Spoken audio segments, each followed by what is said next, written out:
and I'm going to repeat this a lot because this is you knowing false prophets and preachers. They're easy to spot. And I'm going to use an example. If Jesus is the most important thing in this Bible, right, y'all? Mm-hmm. When you come to this Bible, we would say the most important person in the Bible is Jesus Christ, right? Right. He don't show what he came to do to rescue us and save us so we can go to heaven.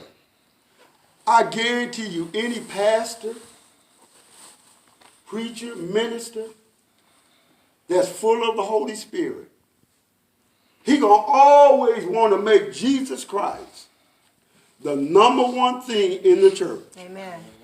He ain't gonna put nothing above that. It's just like, if using you right now as an example, I'm the daddy, and you walk in and you want to talk about everything but daddy. That would say, you be saying, that ain't right. Daddy, this is what it's all about, daddy, and come in the house and ain't talking nothing about daddy. So when you see him walk in that church, and the preacher should be excited Supposed to be. about one subject all the time. And that's Jesus Christ. He should be the number one thing that make that preacher happy and bring him joy and see his congregation loving the same thing he loving. And he feed off of that every Sunday all the time. Nothing should take precedent over there. God said, love about his son. He came into this world so we can have access to go to heaven. So you tell me a greater, better subject that when it comes to gathering for the main subject, Jesus Christ, that subject should all the time be expressed or talked about more than anything. Now you share things in the Bible, but even after you share, you can go back to saying, yes, this happened, and Jesus Christ set a better example, and let us see all this so we can know what's going on. Jesus Christ should be the number one subject. Amen. And the Holy Spirit living inside you, that's the only way he's going to be activated and moving in your spirit, because Jesus Christ is the number one subject for the Holy Spirit. Yes, sir. Jesus Christ is the number one subject for the Father. He said, this is my beloved Son, whom I am well pleased. Jesus said, I'm going to send back the Holy Spirit, and when I send it back, he's going to be representing my name.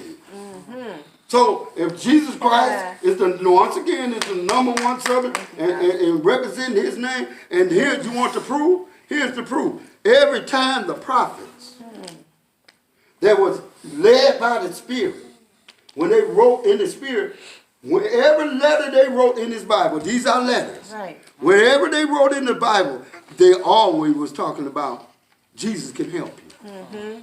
Don't do this if the Spirit is not moving you to do this, and the Spirit comes through Jesus Christ. Every letter in this Bible is talking about Jesus and the Spirit that's inside you, which is the Spirit of Jesus. And this is the number one subject for bringing the gospel, preaching the gospel, and teaching the gospel.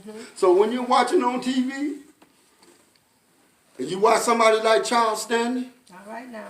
a great man of God, A great man of God. that loved Jesus. Yes, he does. He's an awesome example. All he talk about is Jesus. And everything he preach and teach about lead back to Jesus. I don't seen the man, 80-some years old, get on his knees and start praying and tears flowing, just talking about Jesus. Thank you, Father. And almost every subject he's talking about, after he explained the subject, what it's all about, it leads back to Jesus. That's right. Every pastor that know Jesus Christ and love Jesus Christ, that'll always be the number one subject for teaching the congregation. Right. The most important thing that they could ever learn or ever know, and that is the subject. It's always Jesus. Amen. Coming through the Holy Spirit. I love it. So this is what he said in John chapter 15. I'm on verse 4. John chapter 15, verse 4, he said, he's talking to the disciples.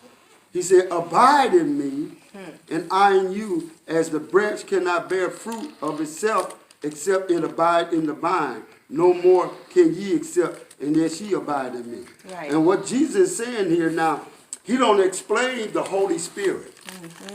So this is why he said, abide in me, because that wouldn't make any sense. What you mean abide in? How am I going to get inside you? So now he don't explain the Holy Spirit and said that the Holy Spirit is coming to live inside him. Remember verse 15, show you verse 14, 17. He said, let me read this to refresh your mind. John chapter 14, verse 17 said this. He said, even the Spirit of truth, whom the world cannot receive, because seeth him not, neither know him, but ye know him, for he dwell with